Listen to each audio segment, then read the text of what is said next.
And because you guys are early, we're going to go ahead and get started. Hopefully, my video does not glitch like last time. We'll start right at 7, but right now I do want to go over, I guess, bonus information. Um, I do want to start off with the website that I use to kind of track the interest rates and what they're doing. I did put it in the chat box, so freddiemac.com. Um, let's see, we have another person. Okay.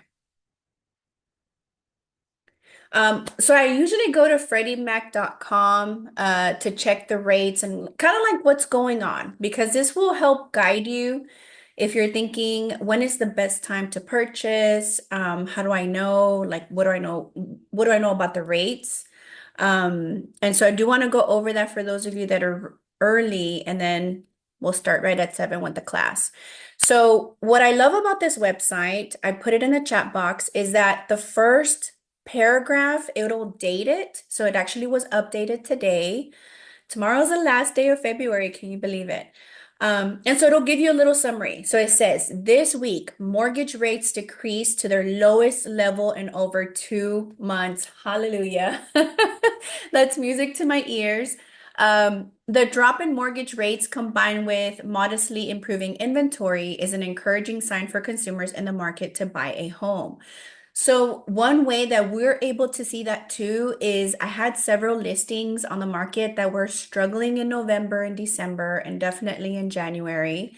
And in February, almost all the listings I had for sale are under contract. So that was really good to see the activity pick up.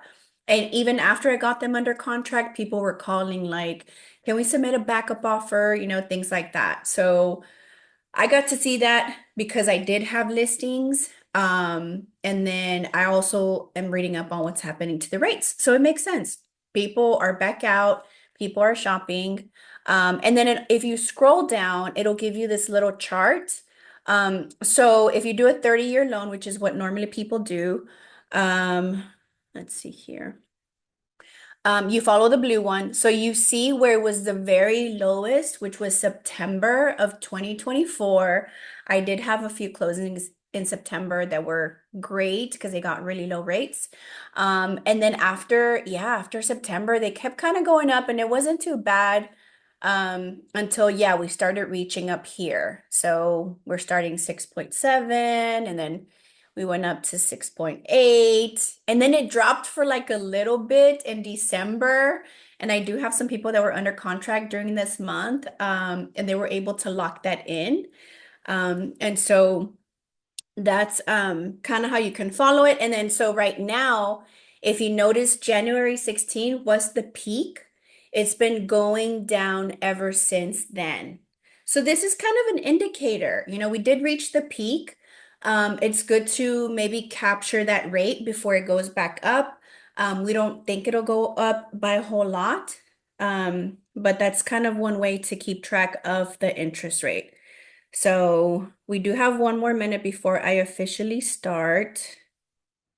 And I want to share one more thing. So again, FreddieMac.com, I put it in the chat box. This is how I follow it every Thursday. There are websites that will update it daily, and to me, that's a little bit too much. That's overwhelming.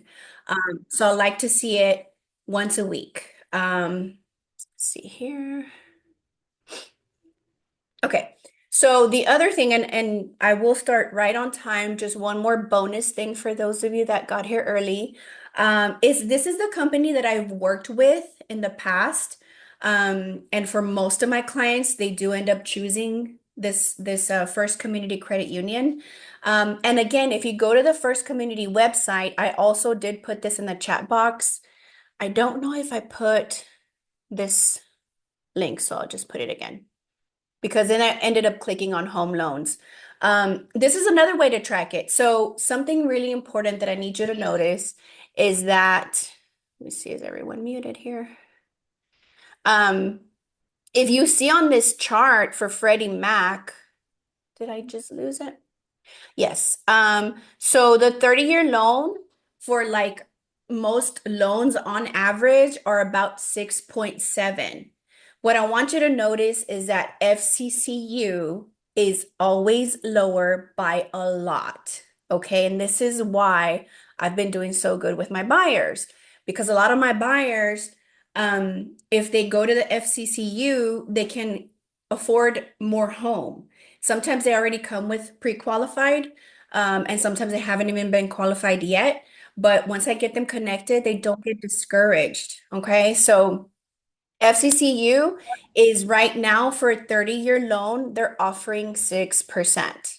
So those two things I just wanted to go over since you guys were a little bit early, but now it's officially 7 o'clock, 7:02. So I want to go ahead and get started on our presentation. So again, FCCU, if you want to follow the rates. And something to point out before I start is that if you end up doing a 20-year loan, 15-year loan, 10-year loan, you qualify for a better interest rate because you're really agreeing to pay the loan off faster, which is kind of good for them because they get to recycle the money. And so consider if you want to do a shorter term, you could get a better interest rate. So that's good information. Okay, so we will officially start now. I think I will minimize the chat box just for a little bit, and then I'll come back to it. Okay. So yeah, if you do have questions, please put them in the chat box and screenshot this information. This is all my information, my email, website, phone number, and then social media. So I would love for you to follow me on social media too, because I put a lot of information out there too. Okay. So why don't we move this over? So this is the process from start to finish. And I'll go over the whole map right now, and then I'll go piece by piece.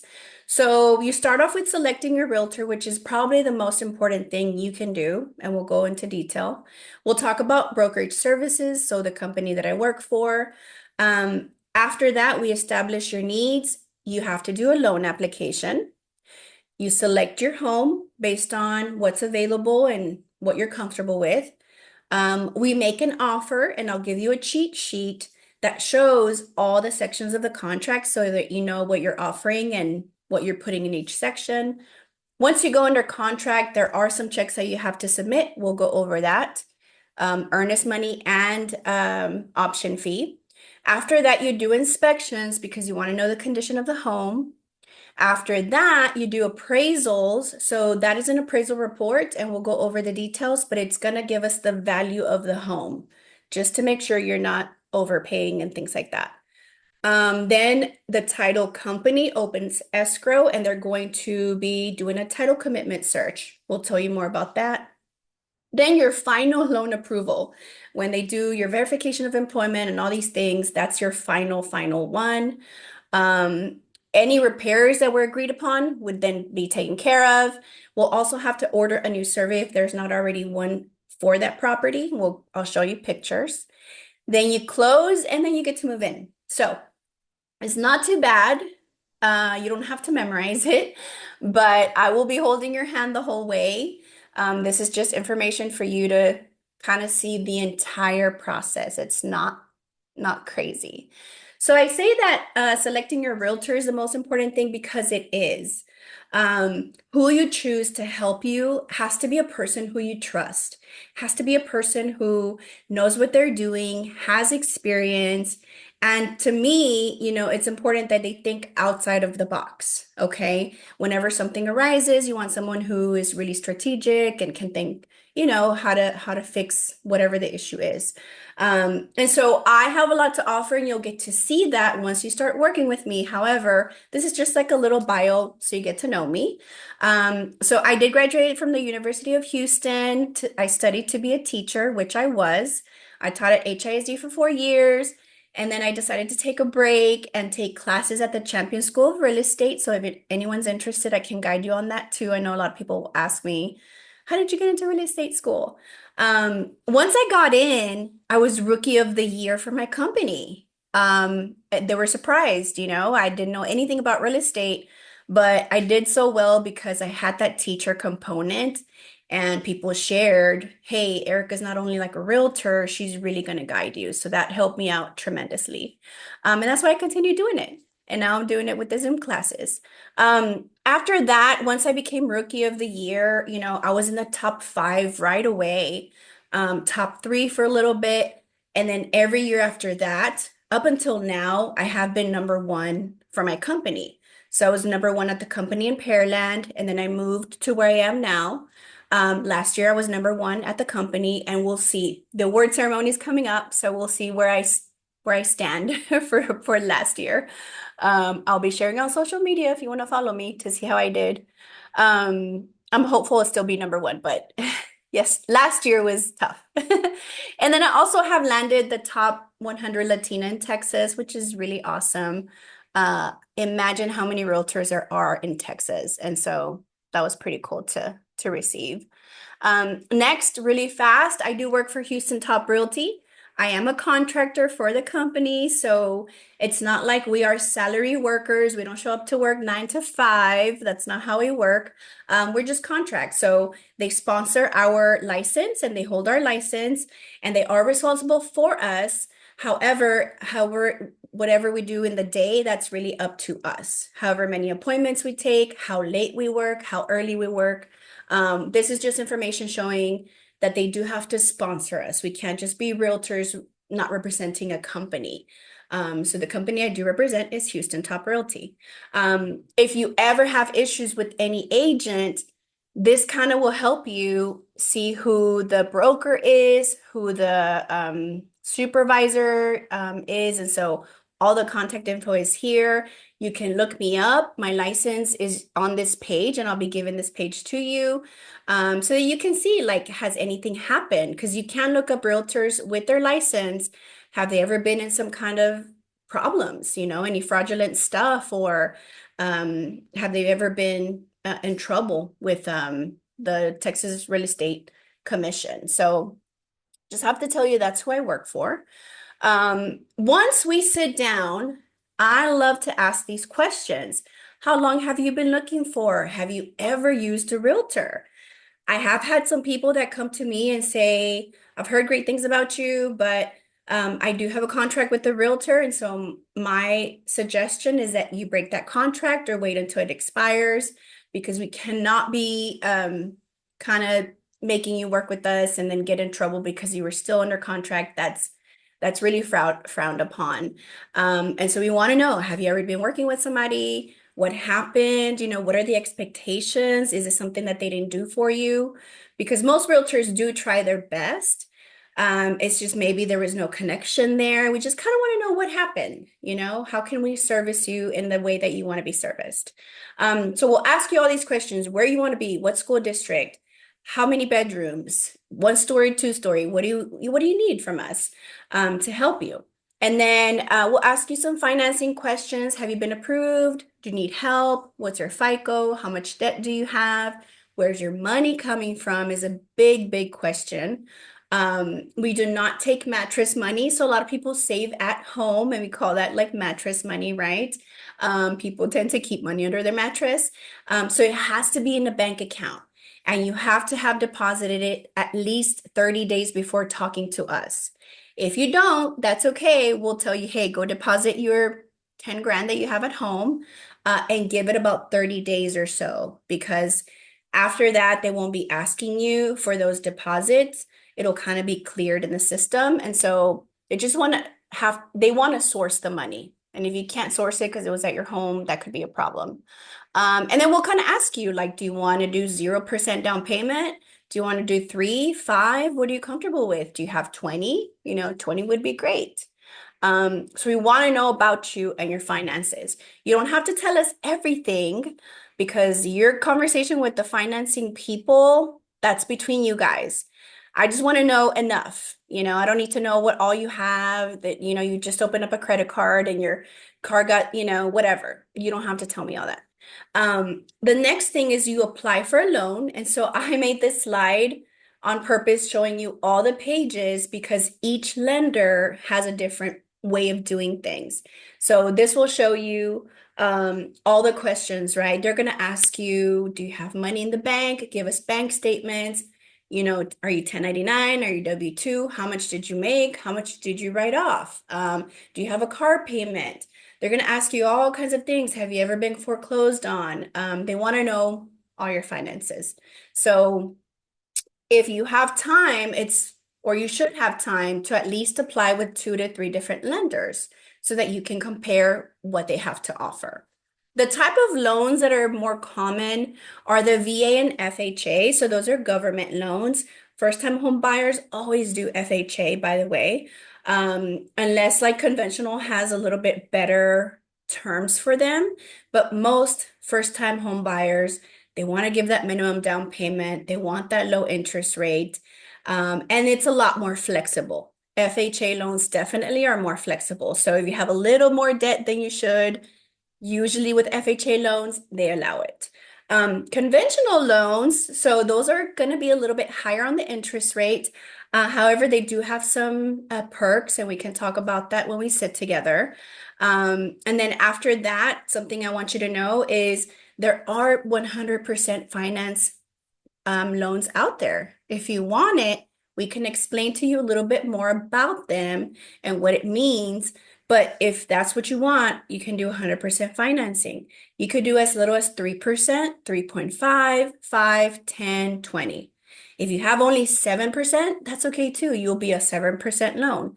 There's no set down payment. It's just whatever money you have, that's the percentage you're going to put. 20% is the most recommended because with 20%, you're not considered a high risk. So you don't pay an extra mortgage insurance. And I'm going to show you that here in a little bit. The terms, so there's 15-year loans, 20-year loans, and 30-year loans. You would be surprised, and I say this all the time. If you went from a 30-year loan to a 15-year loan, your payment doesn't necessarily double.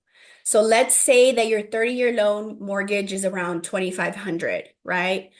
If you decided, you know what, I want to cut that in half, I want to do a 15-year loan, your mortgage is not going to be double. It's not going to be $5,000 because you cut the mortgage in half. Normally, let's say, I am exaggerating a little bit, but let's say your mortgage was 2,500 at 30 years. If you decided to do a 15, it might only be about 3,200, 3,300, maybe 35, but it's definitely not 5,000. So think about that. If that's an option you want to explore, have your lender do it. They get paid to do this, guys. Don't be afraid to ask them to run scenarios for you. Even if you say, hey, I know you wanted FHA for me, or you kind of recommended it. Can you run it conventional? Because I just want to see it. I trust you that you're telling me FHA is probably better for me, but can you run it conventional? I just want to see it for myself, what the difference is. So have them work as many scenarios as you need them to. For those terms, sometimes they can be fixed, which is the best case scenario, and sometimes it can be adjustable. Credit scores, we love to see 620 or above, but we might take you at 580 depending on how your file looks. Let's see here. Okay, we'll move on to the next slide here. I made this slide because this is something that is asked about a lot. So cash to close means your down payment plus closing cost. So when you buy a home, there are 2 parts, the down payment plus the closing cost. Now, if you do 100% financing, 0 down payment, right? So you would only have to worry about the 2%.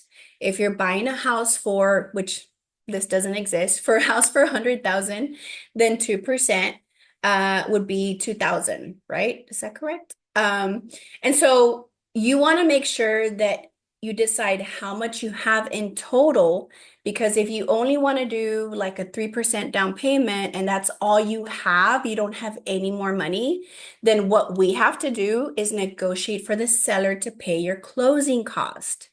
And that's really important because if you want to negotiate the price, I would say it's better to negotiate towards the closing cost. That way, you don't have to come up with that 2% at closing.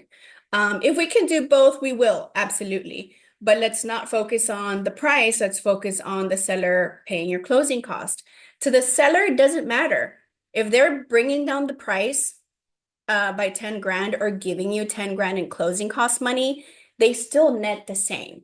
They're still taking home the same amount of money. So there's not a difference. They don't care. They don't care if it's pricing. They don't care if they're giving you money for closing. They're losing 10 grand. So that's just how kind of how that works. So if you did like a 3% down payment and maybe the seller didn't want to pay your closing cost, you have to budget on 5%. Okay, so again, if you do a 10% plus 2, that's 12%. Best case scenario again is that you get the seller to pay for your closing cost. So on the right side, and I'll come back to this, on the right side is there's the details on what is the 2%. Like, why do we pay closing cost? Well, the bank needs to get paid to do the job for you, right? So there's admin fees, underwriting, recording fees. So they're going to get paid for the work that they're doing. In most cases, some have flat rates, and then in other cases, they charge at least 1% of the sales price. So you decide who you want to pick. And again, that's why you want to run your credit with different people. If there's an existing survey, I was going to show you a picture here soon, then you save 450 bucks, for example. But if you have to buy a new one, then here's where that fee adds up. And so worst case scenario, your closing costs are 2%. Best case, it could be anywhere around 1%, depending if they had a survey available. Here for title, if we can get the seller to pay for title, which 9 times out of 10 we can, then minus 1,600, right? That's already here, about 2,000 bucks off. And so it just depends how we play with that. The other thing that would help you lower this closing cost is the taxes. So picking a home with lower taxes will also help you because at closing, there's a second part and it has to do with the house. So you'll pay prepaid taxes. So if the taxes are about 400 or 500 a month, a lot of times they will charge you about 3 months in advance. They call it like cushion money or emergency money. They want to have that emergency money in case you're ever short on the taxes. So there's a lot of prepaids. The other thing that you have to prepay is your homeowner's insurance. So hazard insurance and homeowners, those have to do with your homeowner's insurance, both of those things. You also have to pay HOA dues if there's any transfer fees, things like that, part of your closing cost. And then the mortgage insurance. So mortgage insurance is what you pay if you don't give 20% down payment. So anyone that does not give 20%, you're going to be paying mortgage insurance. And then the per diem, I love this one because most people love to close at the end of the month because they only pay 1 day in interest for the closing cost. So let's say you're closing at the end, you only pay 32 bucks for that last day of the month. If you close at the first of the month, then you're paying 32 bucks times 30 days, right? And so this number could be 32 or it could be like 900 bucks. So yeah, the title companies are usually full at the end of the month because a lot of people want that lower closing cost total. Okay, so again, it could be as high as 2% or as low as 1, depending when you close, what we negotiate. Going back to here, so let's just say you do 100% financing. Well, you still need money, okay? Even if you want the seller to pay your closing and you're doing 100% financing, you don't want to put any money down, you still need something, okay? This is the something that you need. Normally, you need 1% as a deposit. So if the house is 300,000, you need $3,000 to be able to do an earnest money check. Those are the deposit checks that you have to give once you're under contract. It pretty much says, I'm putting my money where my mouth is, right? Like I signed this contract, but here's money too to show you that I'm ready to buy. And so if you're doing a 1%, and you did 100% financing, then you're gonna get that 1% back after closing. So another example, if you did a 10% program and you did that 1% deposit, at closing, only 9% is due. So it's not in addition, it's all taken from your total. If you're going to do a 10% program for down payment, you did one for upfront, then you only need to bring 9. The other thing is the option fee. So this one's super important. It gives you the option, and I do have a copy of those 2 checks. Yeah. So here's at 1%, let's say $3,000 for that $300,000 home. And then the option fee gives you the option to terminate a contract. So normally we get about 5 to 7 days to do your due diligence, to do your inspections, to drive by at night and see what's going on, to check the school districts, crime rates, you name it. All your homework is within those option days. And so if you decide that on day 4, you know, you only have 5 days, and day 4, you don't want the home anymore, you just say, I'm sorry, but I choose to use my right to terminate. So they'll keep the $100 and you'll get your 1% back. If you call us after your option days are over, let's say day 12, day 20, and you say, I don't want this house anymore, something happened, I changed my mind, I got cold feet, then what's happening is you're going to lose both checks. Now, for my clients, I will always try to fight for something.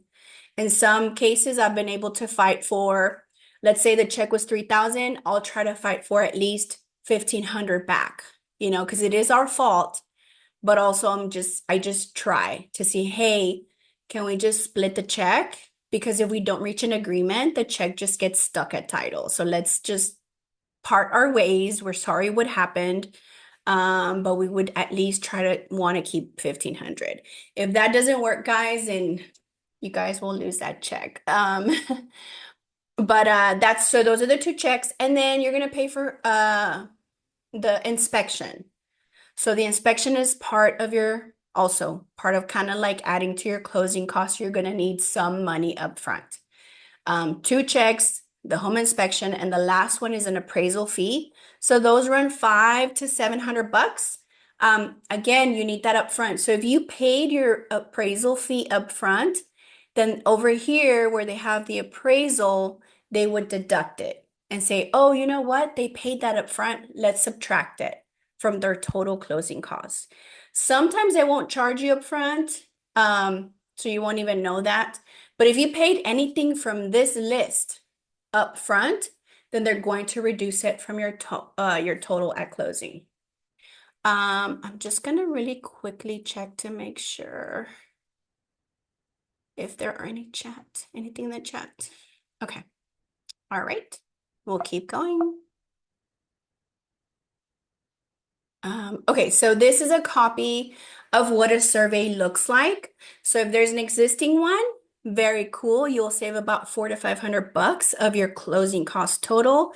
If there's not already one available, then of course, then you have to pay for it. And that's part of your closing cost anyway. So they could either charge it at the closing table or charge it ahead. Again, if you pay for it in advance, they're going to reduce it from your final closing cost. We'll help you find one that's a little bit cheaper. I know a few companies that would do it for just a little cheaper. So if I can find you someone cheaper, I will do that. On this slide, it shows kind of a normal, let's say $300,000 home. If you went FHA and you got a 6%, right now, if you go to FCCU, you can get a 6%. Otherwise, you might get something higher. Let's say on average, the taxes are about 5,000 to 6,000, which that is pretty average. However, some areas will have 8,000, 9,000 to 10,000 a year. We got to watch out for those. So if I notice that the taxes are high on a house that you like, I'm going to highlight it and let you know. And let's just assume that the insurance was about 3,000 a year. That insurance has gone up in the last year, so now kind of the average is about 4,000 a year. Either way, we're going to run that information for you at the time that you purchase. So we plug all this information into our calculators and it spits out a number. And so for example, this example for 300,000 would be about 2,600 a month. Okay. How does that add up? Principal and interest is 1,766, never changes for the whole 30 years. 1766. The ones that do change is the homeowners. It could go up or down. Usually it goes up. And then the taxes usually goes up. The one that may disappear after you're 20% owner is the mortgage insurance. So what they believe is that once you have been in the home for a while and you are 20% owner, that means you got to take the sales price, multiply by 20%, and see if you have paid down that much or that's your equity. Once you have 20% equity, you're no longer a risk. So this usually you have to request for it to be removed. Sometimes it'll be removed automatically. We'll have that conversation down the line. If that's something you want to fight, I can definitely coach you on it. But yeah, I mean, it used to be the rule would be if the house is around 300,000, then you can assume 1% is the payment. So $3,000 for a $300,000 home seems kind of high. But at least you know that's worst case scenario. So if you want to buy a house for 350, it could be 3,500, but more than likely it's not going to be that high. Of course, it depends on taxes, insurance, has it flooded, so many different factors. After that, you're going to be selecting your home. So now that you know what you qualify for, we're going to look at price range, location, like what are your must-haves, deal breakers? Do you need a yard? Do you need some kind of big kitchen, things like that?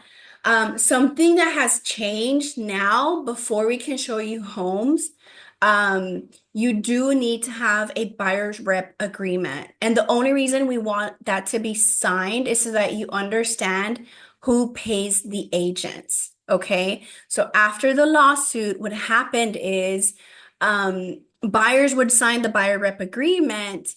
And even though on there it did say that the buyer is responsible for the fee, we've been able to negotiate that for years and years for the seller to pay us. Okay, so we never really dove into it or further discussed it. You know, people would ask, well, Erica, how do you get paid?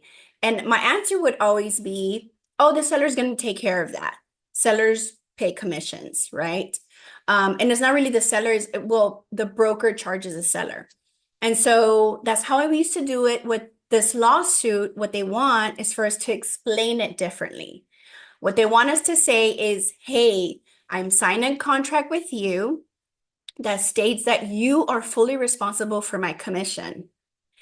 But in reality, there are some different scenarios that could happen, and I do have examples of that.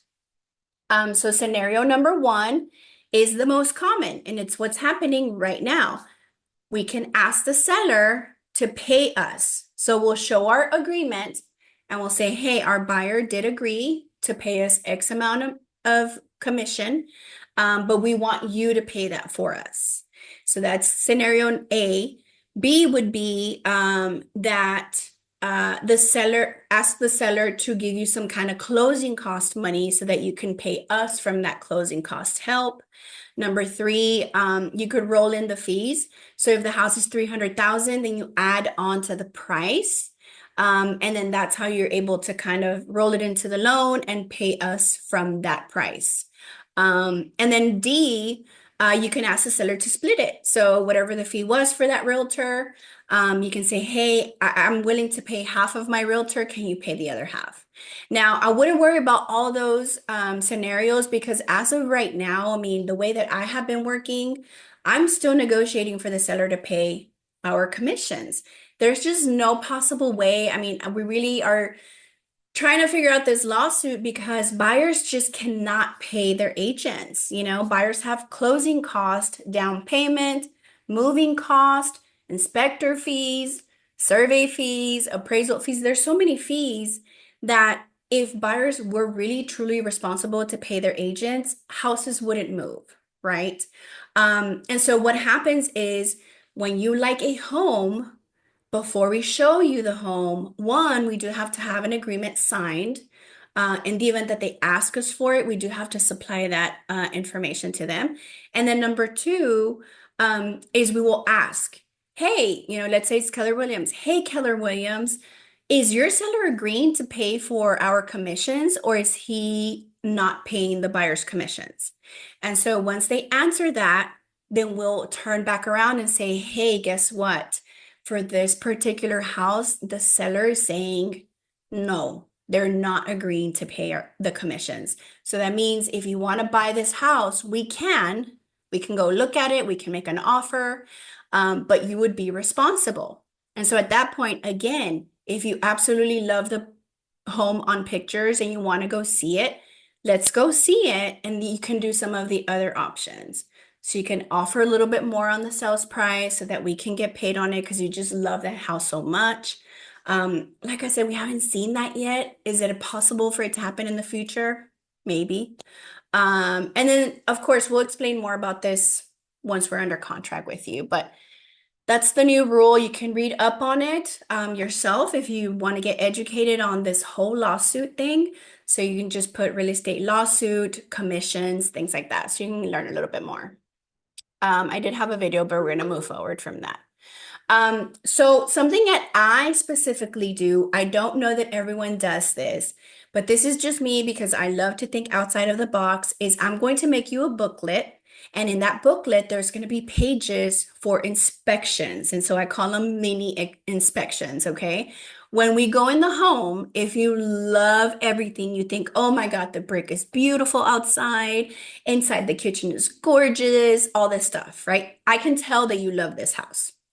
If that's what's happening, we're going to go do our mini inspection. So how do we do that? So the first thing you need to be checking in the home that you may be making an offer is, what is the roof age? So you would have already known the roof age because I'm going to send you a document that has that. Anytime I take my buyers out to see homes, we're not going out there blind. We're going to have so many documents to review before we go see the house. So the seller's disclosure notice is one of them. And what the seller's disclosure notice says is the roof age. And so, for example, here it says 0, which is awesome. That means they just replaced it. Sometimes that portion says not available, or like they don't know, or they just leave it blank. So when that happens, what you and I are going to do is, we're not roof experts. However, you would just walk outside, take a look at all the houses in the neighborhood. You can always tell a brand new shiny one, there's always going to be one, and compare it to the house you're looking at. So if it doesn't look as shiny, there's some wear and tear visibly, then it could be a problem. So you just need to budget for your offer. Hey, like, I'm gonna ask for 5,000 because that roof looks like it needs to be replaced soon. So I'm gonna ask for 5,000 towards my closing costs. We'll just kind of help you figure out how to do that. The next mini inspection we're gonna do together is the AC. So I wear heels all the time, but if it's not wet, you're gonna see me walking outside looking at the AC unit. What am I looking for? So the AC unit is always going to have a manufacturer date. If it doesn't, because sometimes it doesn't, you can take the serial number. We'll just take a picture of the sticker, and you take the serial number, and the first two numbers are the week, and the next two numbers are the year. So this particular AC unit is from 2019. So that's still good. ACs can last up to 20 years. So I'll guide you. You don't have to memorize, oh, how many years does the AC last? Like, I will tell you, hey, it's from 2019. It's only like, however many years old. And so I will kind of help you on that. We also kind of want to see who the manufacturer is, because if you really want to dig and find out, hey, is this a good company to work with? Do I like this AC company? What does their warranty look like? And especially if the AC was just replaced, let's say it says 2024 on here. If your realtor forgets, which I try not to, but it happens. If your realtor forgets, ask the realtor, hey, when you make this offer, can you please ask for all the warranty documentation on that AC? Why would you want that? Well, if something happens to that AC and you don't have the paperwork, how are you going to know where to call, what to do, how to file, if they ever did register it, all those important things you need to find out during your option period days. That's your due diligence days. Same for the roof. I just passed up the roof. That one that said 0, I want to see receipts. I want to see what company did it. Is it under warranty? What kind of shingles were put? Are they 30-year shingles? Are they 20-year shingles? What's going on with that roof? Okay. Always ask for as much information as you want. This is your biggest investment, guys. Um, for foundation, there are some visible things that you guys can see. So if you see any types of cracks on the brick, and if the cracks even go down to the slab, so the slab is right here at the bottom, that could be a major issue. Now, have I seen cracked brick and there's nothing wrong with the home? Yes, I have. All houses move, and when they move, they crack. So it doesn't necessarily mean the house is falling apart or has foundation issues. It's just the house moved. Um, what I've been taught, because I do attend the inspections, is that if the gap in that crack is pretty wide, that means it's been separating for a while and it is a big concern. Now, if we look at the seller's disclosure notice, I was trying to go back, but that's okay. If they put on the foundation portion of it that they haven't done any foundation work, and I see this, I will tell you, I spy with my little eye some foundation work, some previous foundation work. When you see these patches around the home, and of course, when they do it on the grass, you can't see it, but if there's a patio, then you can see that they have done work. So my next question is, where is that foundation paperwork at? Where was the work done? Was there any work done where the grass touches, right? Where the grass is around the home. You want to know where the work done was done so that in the future, if you see some movement, you can call that company and say, hey, you fixed it. Can you come back and look at it again? Or if it's a new section, then now you know you're going to have to call and handle that yourself. Okay, it's not under warranty anymore. Okay, here we go. So the other thing and our inspection is something simple, plumbing. I'm not a plumber. I don't know what's going on, in the walls or anything like that. However, you can learn a lot by turning on the water faucets to see the water pressure. So again, if you love that home, turn on the kitchen faucet, the bathtub, the sinks in the bathrooms. Just find out what's happening. If you see a slow drip, that means the pressure is low. Something could be clogged. Something could be going on with the pipes. It could be a concern. Now, if the color comes out like really brown or like funky and things like that, it could be that the inside of the plumbing is starting to deteriorate. And so it's coming through, right? Like all that stuff that's happening to the pipes as it's rusting or whatever the case, could be coming through the water. So that could be another indicator. Again, that would be something that you budget for your offer. If you're already thinking there's an issue, either ask for money or make a lower offer because you kind of know that there's something going on there. Then once you find out with the inspector, then you could possibly further negotiate. We will test the water to see. And then electrical panel. So these are the big ones. I want to know what the manufacturer is as well. Like this one, it says it on the label. So I don't know all the brands. I don't know all the companies. Take a picture of it, go home, further investigate. Now, if it doesn't have the cover, like this one's fully exposed, that's a problem. That needs to go on the offer for sure. Like this is a visible, deficiency. Like the panel should have a cover because the cover has where you can label it. Again, any of these that are open, that's a problem too. So we can make the offer and say, hey, there were some open breaker, like the holes in the breaker. We need those covered because anybody could stick their finger in there and, things can happen. Okay, we're gonna move on to the beginning. So those are the little things that you're going to do when you are looking at a home. You are the mini inspector. Inspections are expensive. Inspections, right? So if you pay $500 and you could have found out there was something with the plumbing or that the electrical panel no longer exist. You went home, you researched that electrical panel name. It says that it was known to cause fires. It no longer is, in production.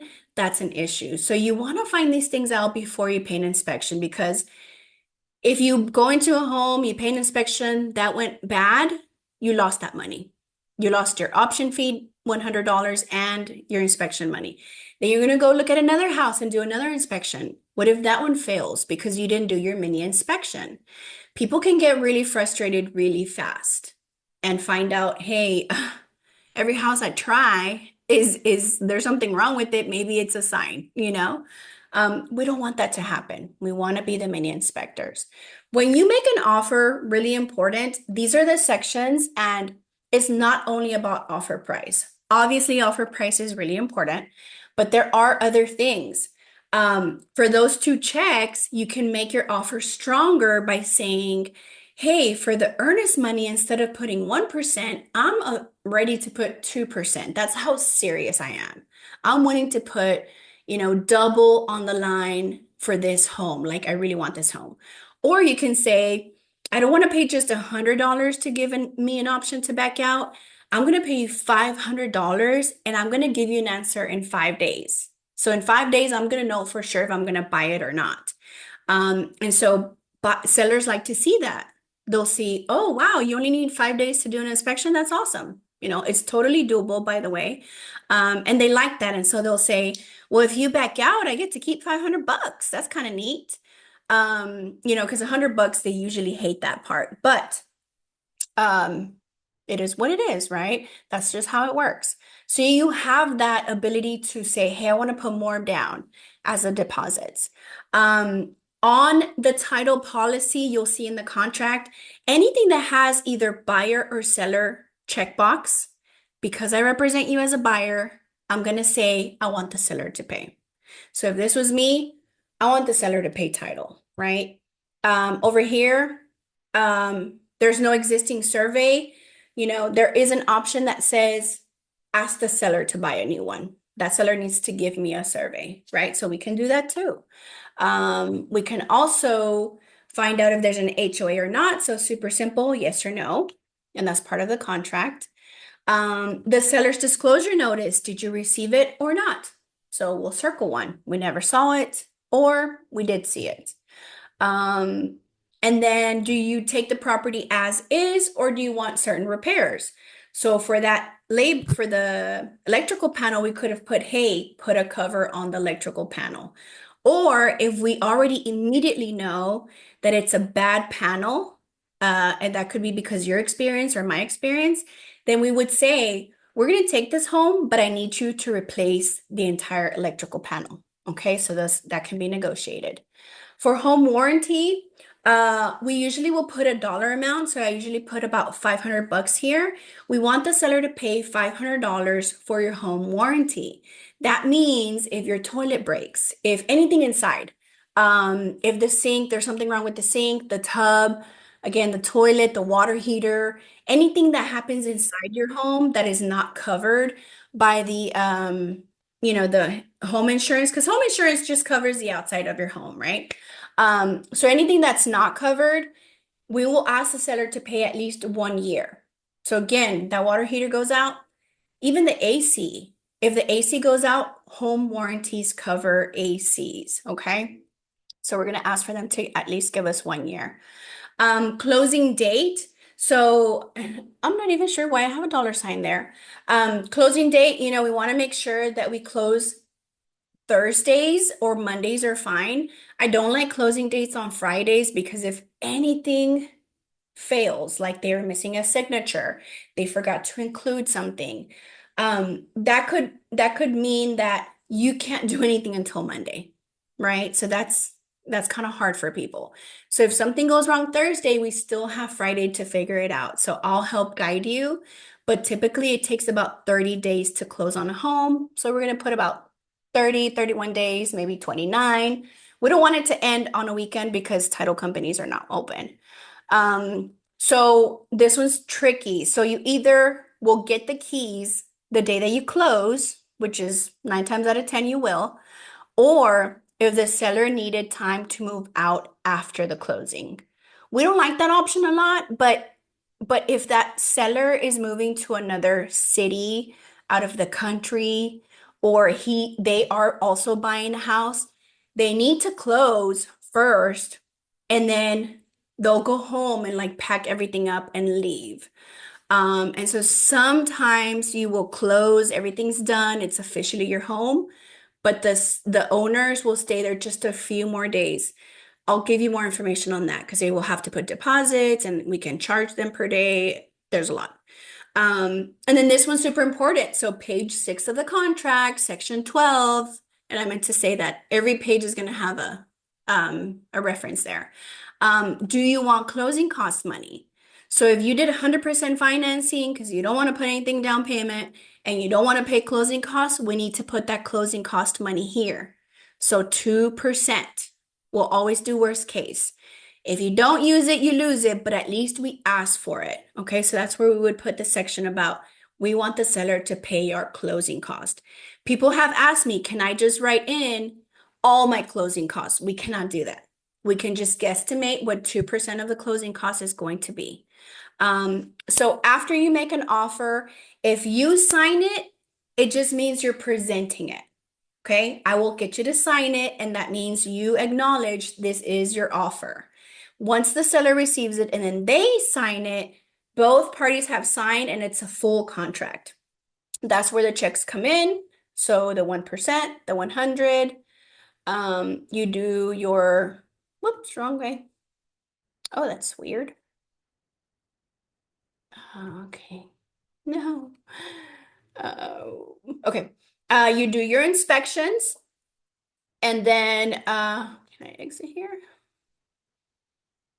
After you do your inspections, we're going to find out what we want them to repair. So we'll make an official agreement. Then the next thing is after you decide, hey, there's 5 repairs, the seller agreed to the 5 repairs, I'm buying this house. Then you would order the appraisal. Do not let the bank pressure you because they sometimes do.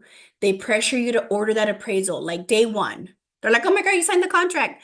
Go order the appraisal. No, ma'am. Because what happens is if you decide to terminate because the inspection was so bad, you're not even interested in repairs, which could happen. And normally it doesn't because we did our mini inspection. But you would lose out on your inspection money, your $100 option fee money, and then your appraisal. Because once they charge you the appraisal, there's no refund. The minute that an appraisal company gets your information and you pay, they claim they start doing your appraisal report. Because what they do is they go to the computer to check like recent sales and all this stuff.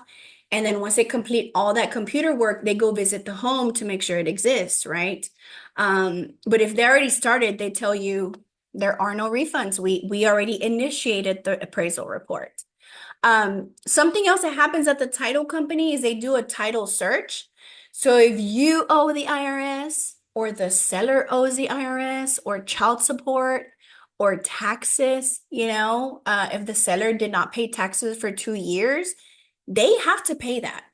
They have to pay the taxes for as long as they owe so that you come in to what we call clean title.